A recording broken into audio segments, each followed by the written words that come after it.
Hello दोस्तों, आप सभी का स्वागत है कैरियर एंड कंपटीशन के प्लेटफॉर्म पर। मैं अशोक देसवाल।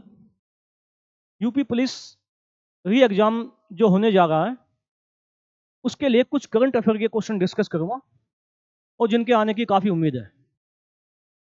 तो स्टार्ट करते हैं। फर्स्ट क्वेश्चन, पहला क्वेश्चन है, हाल ही में किस देश ने पाकिस्तान को हराकर सुल्तान अजलान शाह कप 2024 जीता? तो सबसे पहले तो सुल्तान अजलान शाह कौन थे? सुल्तान अजलान शाह किंग थे, राजा थे मलेशिया के। किस देश के? मलेशिया के। और ये जो अवार्ड है सुल्तान अजलान शाह 1983 में शुरू किया गया, 1983 में शुरू किया गया। तो इस प्रश्न में चार ऑप्शन हैं: जापान, जर्मनी, भारत, नीदरलैंड। तो इनमें से किस देश ने 2024 में यह खिताब जीता? तो इसका उत्तर होगा जापान। तो यह प्रश्न भी उठता है कि इंडिया ने सुल्तान अजलान शाह कप कितनी बार जीता है? तो इस प्रश्न का उत्तर होगा भारत ने 5 टाइम्स, मतलब 5 बार भारत ने सुल्तान अजलान शाह कप जीता है। और यह कप जो है किस खेल से संबंधित है? यह हॉकी से संबंधित है। यह प्रश्न भी आ सकता है कि सुल्तान अजलान शाह कप किस खेल से संबंधित है? तो अपना आंसर होगा इसमें हॉकी। और इंडिया ने कितनी बार जीता है इसको? इंडिया ने इसको 5 टाइम्स जीता है। एंड 2024 में यह अवार्ड किसने जीता? यह जीता जापान ने। अगले प्रश्न पे आते हैं। विश्व की सबसे ऊंची खगोलीय वेधशाला का उद्घाटन कहां किया गया? बच्चों, आपको पता होगा खगोलीय वेधशाला का प्रयोग किस लिए किया जाता है? ब्रह्मांड में अरबों खरबों तारे, सितारे, प्लैनेट्स, ग्रह उपग्रह हैं। इन सबको देखने के लिए, उनका विश्लेषण करने के लिए वेधशाला का अपने को चाहिए। तो इसमें ऑप्शन है चीन, अमेरिका, जापान तथा रूस। तो जो सबसे ऊंची वेधशाला है, इसमें शब्द क्या है? ऊंची। सबसे ऊंची वेधशाला का उद्घाटन किया गया है जापान में, टोक्यो में। अगले प्रश्न पर आते हैं। हाल ही में खबरों में रहा चाबहार बंदरगाह किस देश में है? यह प्रश्न काफी महत्वपूर्ण प्रश्न है क्योंकि करंट अफेयर से लगातार इसके बारे में न्यूज़पेपर में आ रहा है। ऑप्शन में पाकिस्तान, कतर, यूएई, ईरान। तो चाबहार जो बंदरगाह है, सी पोर्ट कहते हैं हम इसको, ये ईरान में है। भारत ने इस बंदरगाह के लिए 8 बिलियन डॉलर रखे हैं इसके डेवलपमेंट के लिए। भारत चाबहार बंदरगाह का डेवलपमेंट करेगा। और इसका फायदा क्या है, क्या यूज है इसका? पाकिस्तान ना होते हुए भारत सीधा ईरान के थ्रू अफगानिस्तान से अपना बिजनेस करेगा।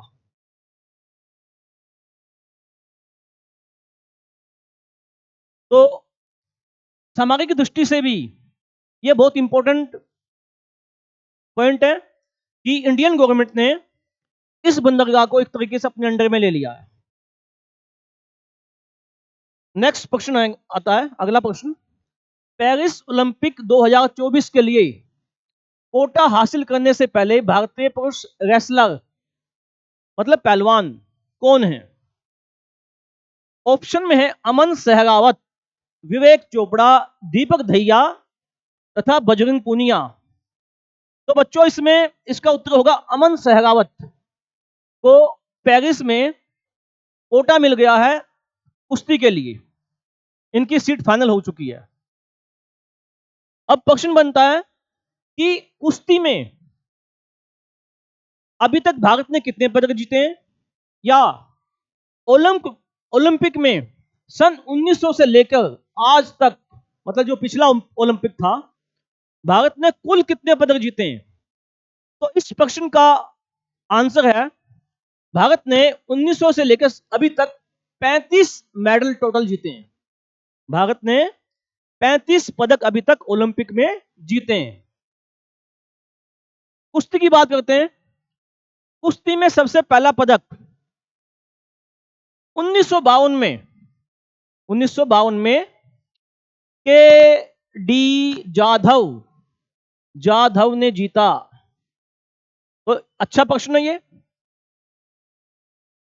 सबसे पहले कुश्ती में भारत ने या किस खिलाड़ी ने पदक जीता, तो इसका आंसर है केडी जाधव ने 1952 में सर्वप्रथम भारत के लिए कुश्ती में पदक जीता। उसके बाद कई खिलाड़ी आते हैं जिन्होंने केडी जाधव के बाद जिन्होंने कुश्ती में पदक जीते हैं, जैसे सुशील कुमार ने जीता है, बजरंग पूनिया ने जीता है, साक्षी मलिक ने जीता है कुश्ती में पदक, रवि दहिया ने जीता है,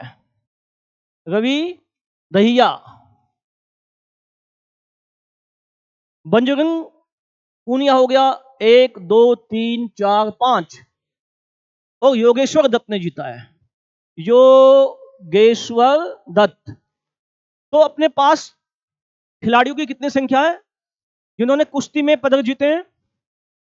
केडी जाधव, सुशील कुमार, बजरंग पूनिया, साक्षी मलिक, रवि दहिया एंड योगेश्वर दत्त। कुल पहलवान जो हैं वो 6 पहलवान हैं जिन्होंने कुश्ती में ओलंपिक में पदक जीते हैं इंडिया के लिए। अगला प्रश्न पे आते हैं। भारत फ्रांस संयुक्त सैन्य अभ्यास किस राज्य में किया गया? शक्ति इसको नाम दिया गया था। ऑप्शन में है उत्तराखंड, असम, राजस्थान, मेघालय।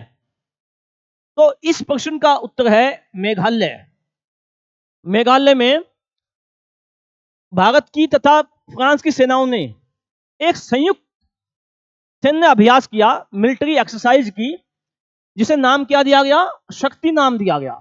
यह प्रश्न भी आ सकता है। इसके अतिरिक्त नेवी ने जो अभ्यास कर दिया किया उसका नाम है वरुण।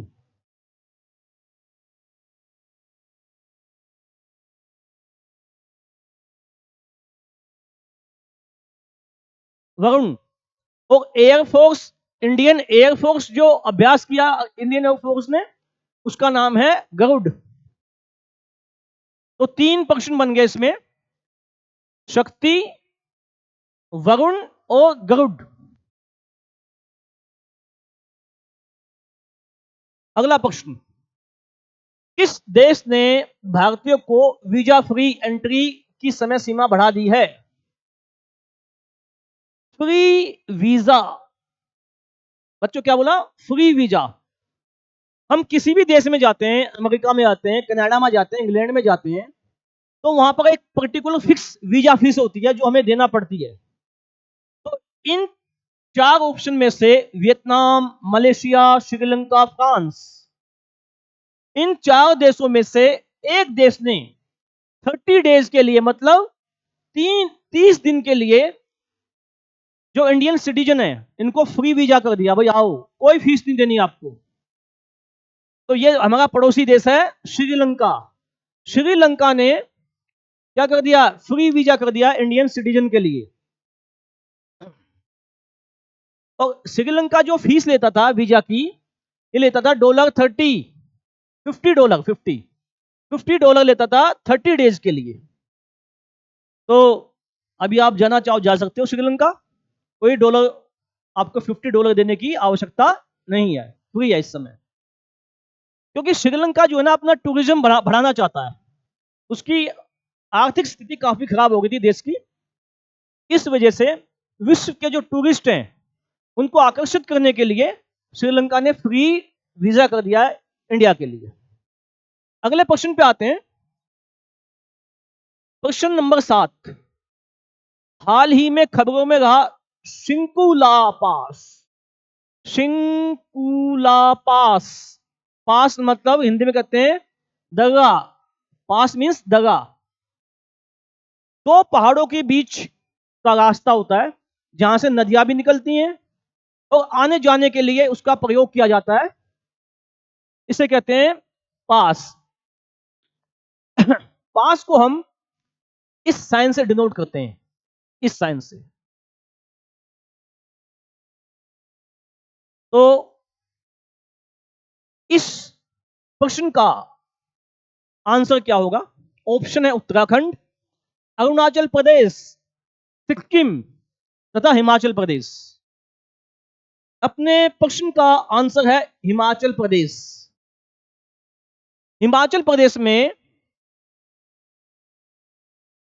मनाली एक स्थान है, मनाली।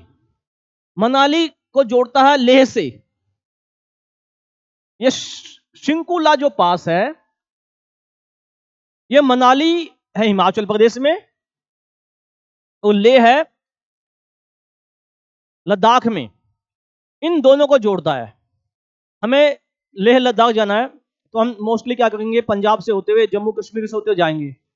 लेकिन एक दूसरा भी रास्ता है इसमें, हम हिमाचल प्रदेश जाएंगे, मनाली से हम डायरेक्ट कहां जाएंगे, लेह जाएंगे। और यहां पर एक टनल बनाई जा रही है, टनल टनल टनल मतलब सुरंग, जिसकी लंबाई 4.1 किलोमीटर की लंबाई है इसकी। 4.1 किलोमीटर की इसकी लंबाई है और ये 2025 तक बनके क्या हो जाएगा, तैयार हो जाएगा।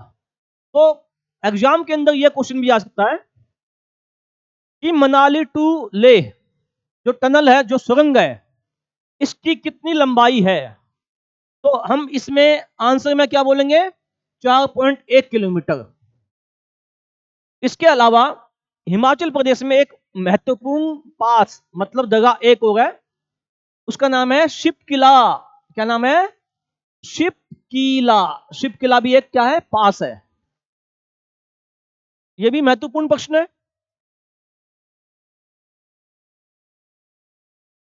नेक्स्ट क्वेश्चन पर आते हैं, question number 8। School on wheel, हाल ही में स्कूल ऑन व्हील्स पहल किस राज्य में शुरू की गई है। स्कूल ऑन व्हील्स का मतलब है, मीनिंग है कि आप बस में बैठेंगे, टीचर बस में बैठेंगे और बुक्स होंगी, वो जाएंगी स्टूडेंट के पास, छोटे छोटे कस्बों में जाएंगी और वहां पर उस स्थान पर बच्चों का एडमिशन लेंगी और पर्टिकुलर किस किस दिन वो बस वहां आएगी और वहां जाकर उन बच्चों को पढ़ाया जाएगा। दूर दराज के क्षेत्र में कहीं 5 बच्चे हैं, कहीं 7 बच्चे हैं, कहीं 8 बच्चे हैं, तो वो एक स्कूल जो डिस्टेंस है काफी दूर पड़ता है उन बच्चों को, तो वहीं पर एक बस आएगी और वहीं उन बच्चों को शिक्षा दी जाएगी।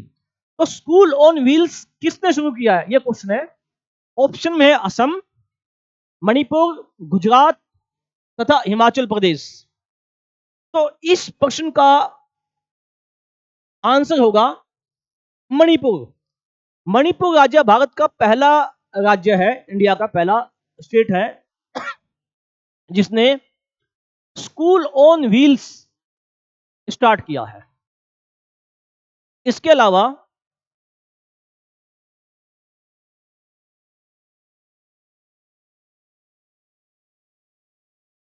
विद्यारथ, विद्यारथ ये भी एक स्कूल ऑन व्हील्स की तर्ज पर, इसके सेम पैटर्न पर शुरू किया गया है। यह किया गया है असम राज्य के द्वारा। तो क्वेश्चन में आ जाए विद्यारथ शिक्षा अभियान, किस राज्य में शुरू किया गया है, स्टार्ट किया गया है? ये किया गया है असम में। नेक्स्ट क्वेश्चन पर आते हैं हम। इंडिया के पूर्व राष्ट्रपति ज्ञानी जैल सिंह की जयंती कब मनाई जाती है? ज्ञानी जैल सिंह की जयंती 5 मई को मनाई जाती है। और ज्ञानी जैल सिंह जब इंडिया के प्रेसिडेंट थे, राष्ट्रपति थे, तो 1986 में, इन 1986 में इनके पास एक बिल आया। तो ज्ञानी जैल सिंह ने उस बिल पर वीटो का प्रयोग किया। वीटो, राष्ट्रपति के पास वीटो पावर है, तो कौन सा वीटो का प्रयोग किया ज्ञानी जैल सिंह ने? ज्ञानी जैल सिंह ने प्रयोग किया डाकघर संशोधन विधेयक पर पॉकेट वीटो का प्रयोग किया। किसका किया? पॉकेट वीटो का प्रयोग किया ज्ञानी जैल सिंह ने। पॉकेट वीटो में क्या होता है? जब कोई विधेयक या बिल राष्ट्रपति के पास आता है उसकी मंजूरी के लिए, परमिशन के लिए, तो राष्ट्रपति उस बिल या विधेयक पर ना तो हस्ताक्षर करते हैं, ना ही उसको वापस संसद को भेजते हैं, बस अपने पास उठा के उसको रख लेते हैं। This is called pocket veto. हम इसे क्या कहते हैं? पॉकेट वीटो कहते हैं। यह विधेयक आज 1986 में आया था राष्ट्रपति के संज्ञान के लिए। और देखिए आज 2024 है, आज भी यह विधेयक ऐसे का ऐसा ही रखा है। किसी भी राष्ट्रपति ने इसको अपनी मंजूरी नहीं दी। मोस्टली ज्यादातर राष्ट्रपति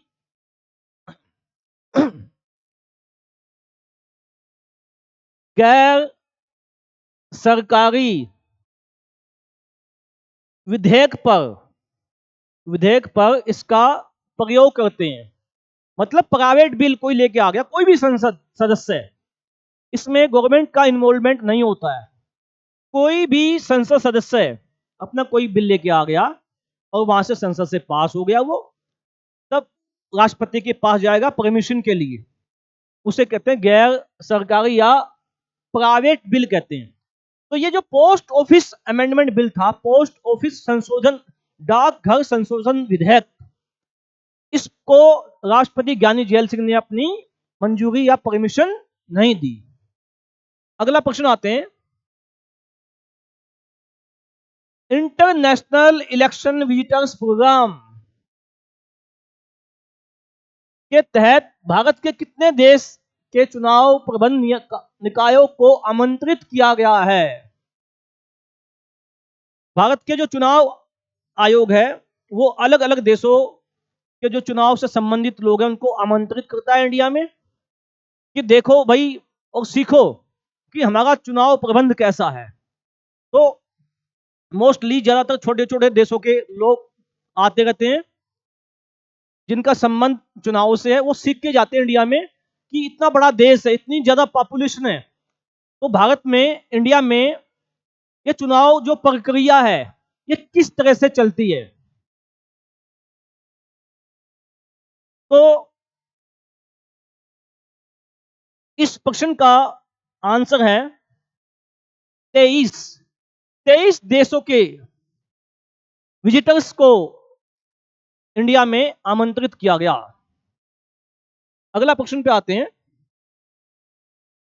भारतीय वायुसेना ने कहां पर एयर ड्रॉप मतलब आसमान से गिराना, स्वदेशी मोबाइल हॉस्पिटल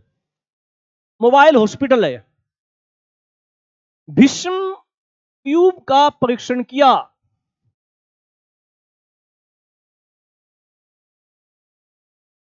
देखिए बच्चों, भारत विश्व का पहला देश है जिसने आपदा हॉस्पिटल क्या बोला मैंने? आपदा हॉस्पिटल बनाया है। कहीं भी आपदा आ गई, भूकंप आ गया, कहीं बहुत बड़ा एक्सीडेंट हो गया, आगजनी हो गई, या कोई भी बड़ी आपदा आ गई, तो उसमें तुरंत लोगों की सहायता के लिए क्या किया जाएगा? एक क्यूब की तरीके का बहुत बड़ा बक्सा है, जिसे भीष्म का नाम दिया गया है।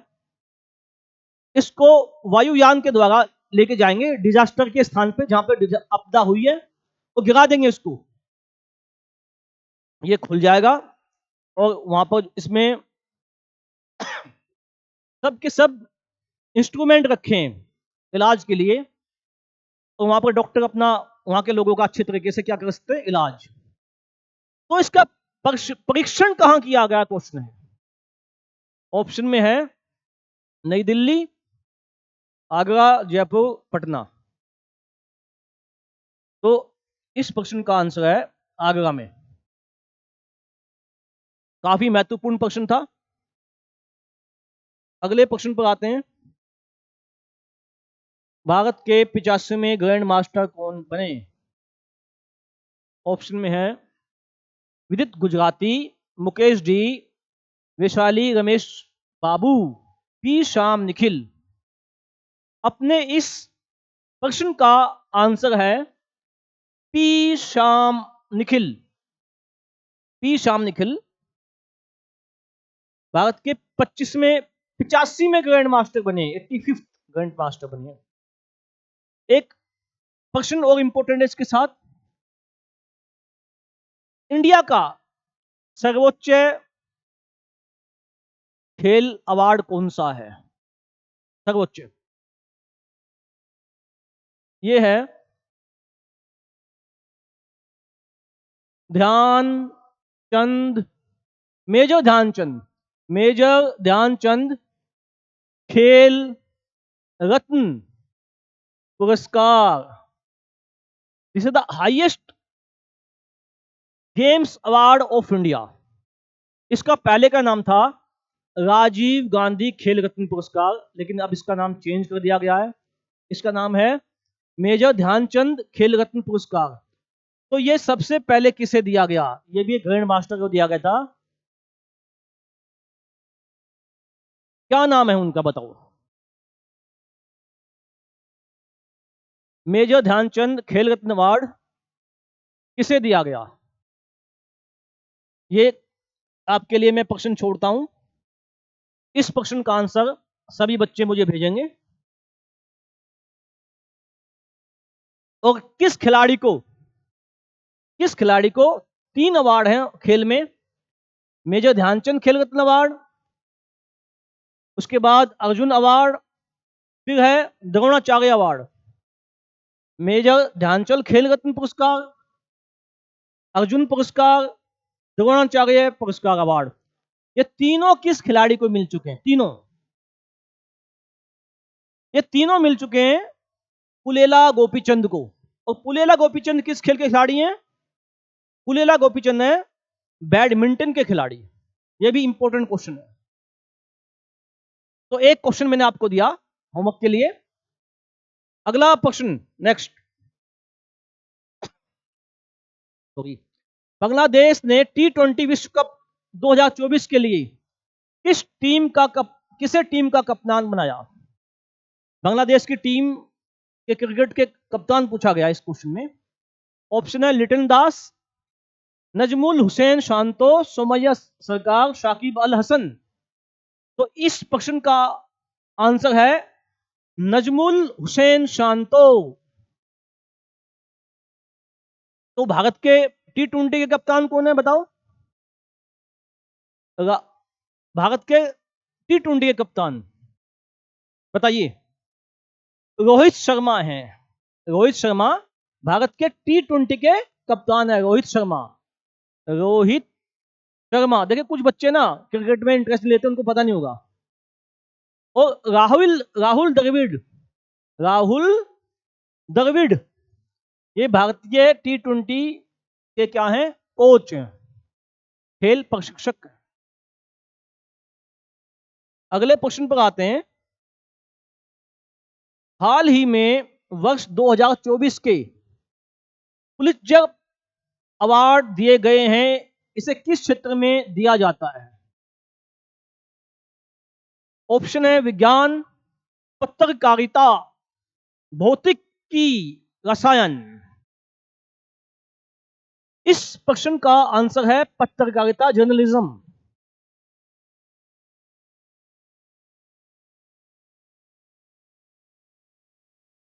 अब प्रश्न आता है कि 2024 में यह अवार्ड किसे दिया गया?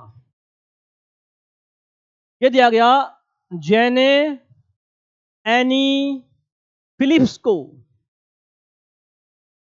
जेने एनी फिलिप्स को यह अवार्ड दिया गया 2024 में। इनके नोवेल के लिए, नोवेल का नाम है नाइट वॉच। इंपॉर्टेंट क्वेश्चन है बच्चों। नाइट वॉच ये नोवेल, एक नोवेल है, इसको किसने लिखा है? जेने एनी फिलिप्स ने। और जेने एनी फिलिप्स ने इसको लिखा है, इनको मिला है पुलित्जर अवार्ड 2024 में। एंड पुलित्जर अवार्ड जो है, ये पुरस्कार ये दिए कहां जाते हैं? ये क्वेश्चन इंपॉर्टेंट है। ये दिए जाते हैं न्यूयॉर्क में। न्यूयॉर्क कहां है? यूएसए में, अमेरिका में। तो ये अवार्ड दिए जाते हैं अमेरिका में। अगले प्रश्न पे आते हैं हम। संयुक्त राष्ट्र महासभा ने, मतलब यूएनओ, यूनाइटेड नेशन ऑर्गेनाइजेशन ने विश्व फुटबॉल दिवस के रूप में घोषित किया है किस दिन को? इसका प्रश्न का आंसर बताएंगे। इसका आंसर है 25 मई को वर्ल्ड फुटबॉल डे मनाया जाएगा। ये यूएनओ ने इसकी ये घोषणा की है।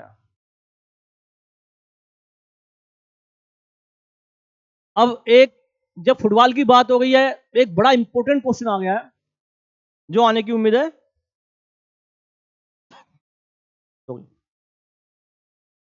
2024 में 2024 में किस इंडियन फुटबॉलर ने रिटायरमेंट लेने की घोषणा की है? और छोटा मोटा फुटबॉलर नहीं है, वर्ल्ड में इसकी 4th रैंकिंग में है। 4th ranking. आपने नाम सुना होगा रोनाल्डो, मेसी और कई नाम सुने होंगे। और इंडिया का जो खिलाड़ी है, इसकी 4th रैंकिंग वर्ल्ड में। इसका नाम है सुनील छेत्री। सुनील छेत्री ने रिटायरमेंट की घोषणा की है। सुनील छेत्री ने 19 सालों तक फुटबॉल खेली है और 94 क्या किए, गोल किए हैं। तो इंडिया का बहुत बड़ा खिलाड़ी है फुटबॉल का सुनील छेत्री। इन्होंने रिटायरमेंट की घोषणा कर दी है। प्रश्न आने की उम्मीद है, काफी इंपॉर्टेंट है, क्योंकि ये वर्ल्ड के 4th रैंकिंग रखते हैं अपने पास। अगले प्रश्न पर आते हैं। प्रश्न नंबर 16।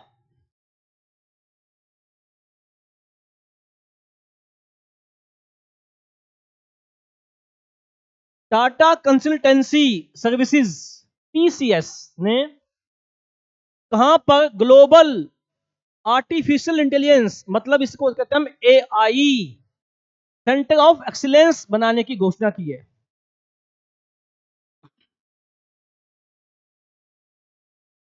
इसमें ऑप्शन में है Copenhagen, Stockholm, Helsinki and Paris. तो आंसर इसका होगा पेरिस में।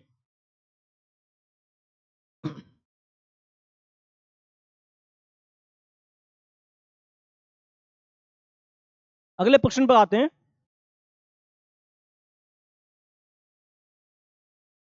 विश्व हाइड्रोजन सम्मेलन 2024 का आयोजन कहां किया गया? ऑप्शन में है रॉटरडैम जो नीदरलैंड में, म्यूनिख जर्मनी, लेजनबर्ग यूरोप, डबलिन आयरलैंड। तो इस प्रश्न का आंसर होगा रॉटरडैम, नीदरलैंड। इसमें भारत ने भी पार्टिसिपेट किया था विश्व हाइड्रोजन सम्मेलन 2024 में। इसमें यह निर्णय हुआ कि विश्व के जितने भी देश हैं, बड़े देश खासकर, ये 45% तक इसमें कमी लाएंगे इसके उत्सर्जन में वर्ष 2030 तक। ये इसमें निर्णय किया गया तथा 0% तक लाएंगे इसके एमिशन को विश्व 2070 तक। ये भी दोनों इंपॉर्टेंट पॉइंट से संबंधित है, आप नोट कर सकते हैं इनको।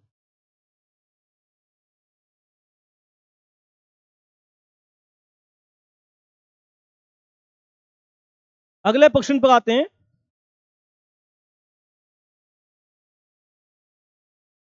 आसियान भारत वस्तु मतलब आसियान इंडिया व्यापार समझौता की समीक्षा के लिए चौथी संयुक्त बैठक की गई, हाल ही में किस देश में आयोजित की गई?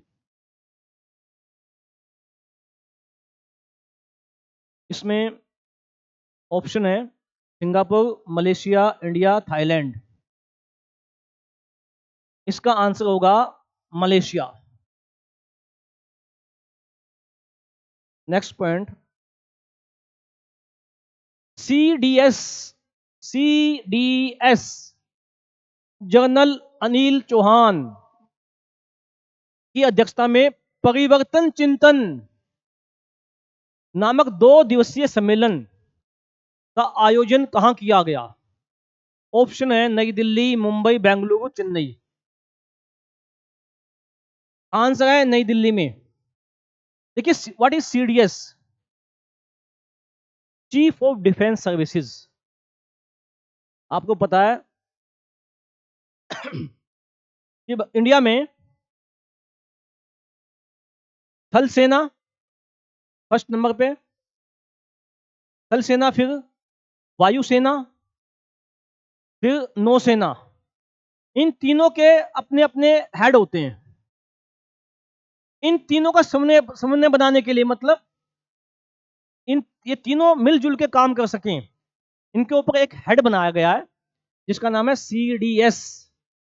और ये सीडीएस की जो पोस्ट है, ये कब से बनाई गई है? ये पोस्ट बनाई गई है 31 दिसंबर 2019 से इस पोस्ट को बनाया गया है।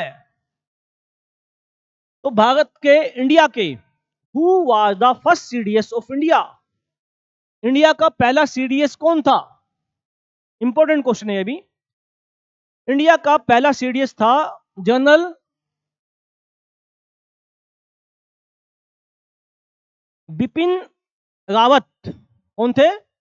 जनरल बिपिन रावत इंडिया के पहले सीडीएस थे। और वर्तमान में कौन है at present?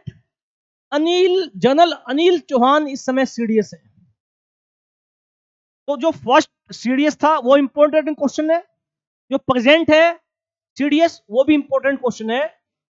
General Anil Chauhan present में है, और जो सबसे पहले थे वो थे जनरल बिपिन रावत, जिनका एक वायु दुर्घटना में जिनकी मृत्यु हो गई थी साउथ इंडिया के अंदर। अगले प्रश्न पे आते हैं। 20 नंबर क्वेश्चन।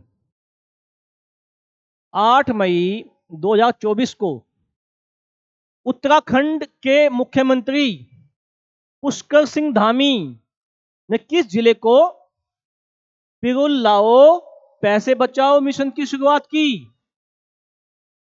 सबसे पहले तो ये पिरुल होता क्या है? पिरुल, it is a pine leaves tree. देवदार चीड़ की जो पत्तियां होती हैं बड़ी बड़ी होती हैं, पाइन ट्री की लीव्स, उसे उत्तराखंड की आम भाषा में क्या कहते हैं? पिरुल कहते हैं उसको। बड़ी पत्तियां होती हैं, सूख कर नीचे गिर जाती हैं, तथा जंगल में जो आग लगती है उसका एक महत्वपूर्ण कारण बनती हैं। तो जो पुष्कर सिंह धामी है, इनकी गवर्नमेंट ने एक अभियान चलाया, पिरुल लाओ पैसे पाओ।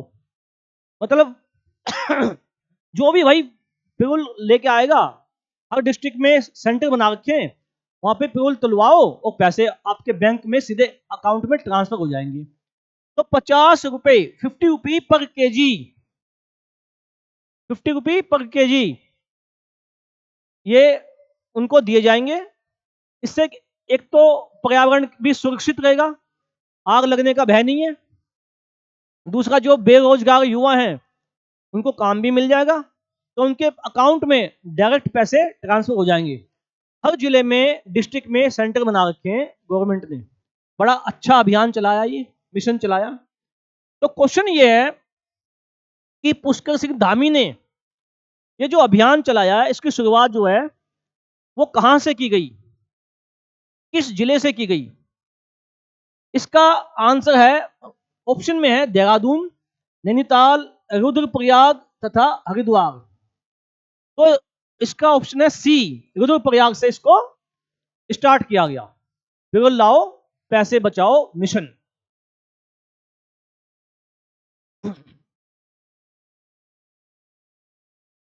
अगले प्रश्न पर आते हैं। हाल ही में माउंट एवरेस्ट को फतह करने वाली सबसे उम्र दराज, मतलब अधिक आयु की महिला, इंडियन महिला कौन कौन है? इसको भी हम डिस्कस करते हैं अभी। सबसे पहले, माउंट एवरेस्ट जो है ये किस देश में है? माउंट एवरेस्ट विश्व का सबसे ऊंची पीक है, सबसे ऊंची चोटी है विश्व की, और हिमालय की भी सबसे ऊंची चोटी है। इसकी ऊंचाई 8,848 मीटर है, और किस देश में है? नेपाल में है। माउंट एवरेस्ट पर सर्वप्रथम, सबसे पहले किसने चढ़ाई की? इसका आंसर होगा एडमंड हिलेरी। एडमंड हिलेरी थे न्यूजीलैंड के, एक तो ये थे, दूसरे थे शेरपा तेंजिंग नोर्गे, ये थे इंडिया के। ये दोनों 29 मई 1953 को माउंट एवरेस्ट पर की सबसे ऊंची चोटी पे पहुंच गए। अब आप कहोगे कि सबसे पहले दोनों में से कौन चढ़ा? इस प्रश्न का आंसर इन दोनों ने कभी भी नहीं दिया। ये कहते थे हम दोनों ही एक साथ चढ़े हैं।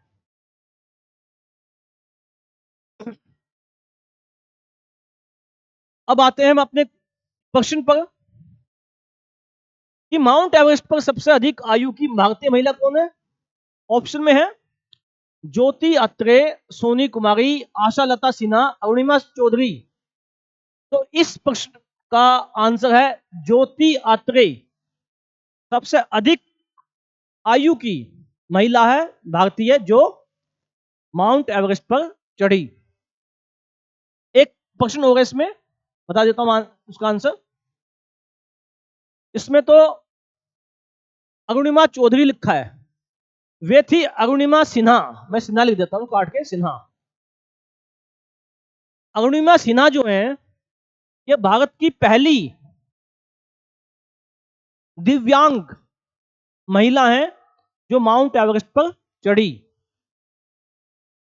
अरुणिमा सिन्हा यूपी की रहने वाली हैं और भारत की पहली दिव्यांग महिला हैं जो माउंट एवरेस्ट पर चढ़ी थी, अरुणिमा सिन्हा। अगला प्रश्न पे आते हैं हम, नेक्स्ट।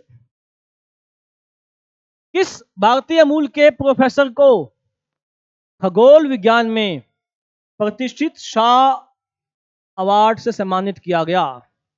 ऑप्शन है Srinivas R Kulkarni, Ashok Mohanty, Vivek R Ranjan, Chandrakant R Narayan. तो इस प्रश्न का आंसर है श्रीनिवास आर कुलकर्णी। यह अवार्ड 2004 में स्टार्ट किया गया था, शाह अवार्ड जो है, और यह दिया जाता कैलिफोर्निया यूएसए में, अमेरिका में इस अवार्ड को दिया जाता है, यूएसए में। अगले प्रश्न पर आते हैं। संयुक्त अरब अमीरात ने, यूएई ने के राष्ट्रपति ने किस देश के राजदूत को प्रथम श्रेणी स्वतंत्रता पदक प्रदान किया? ऑप्शन में भारत, पाकिस्तान, पराग्वे, पुर्तगाल। इस प्रश्न का आंसर है पराग्वे। यह देश दक्षिण अमेरिका महाद्वीप में है। कहां पर है? दक्षिण अमेरिका महाद्वीप में है पराग्वे। अगले प्रश्न पर आते हैं। किन यूरोपियन देशों ने फिलिस्तीन को देश का दर्जा दिया है? देखिए, फिलिस्तीन एक विवादित भूमि है।